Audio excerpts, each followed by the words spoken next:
ఆ ఇంట్లోకి దేవుడు ఎప్పుడైతే ప్రవేశించాడో ఆ చక్కయ్య జీవితం ఏమైపోయిందంటే మారిపోయింది. చప్పలు దేవుడు మారిపోయింది. మీలో ఉన్నవాడు లోకములో ఉన్నవాడి కంటే గొప్పవాడు.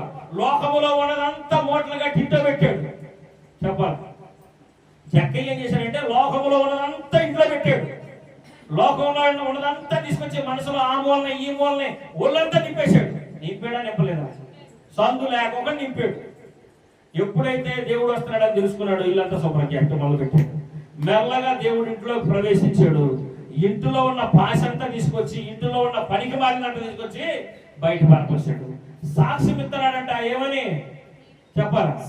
అన్యాయపు పన్నులేసిన ఈ చక్కయ్య జుట్టు పట్టుకొని, గొంతు పట్టుకొని, చొక్కా పట్టుకొని వసూలు చేసిన అన్యాయం అంతా ఏం చేస్తున్నాడు? నేను బయట పారబోతానయ్యా. నేనేం చేస్తానన్నాడు?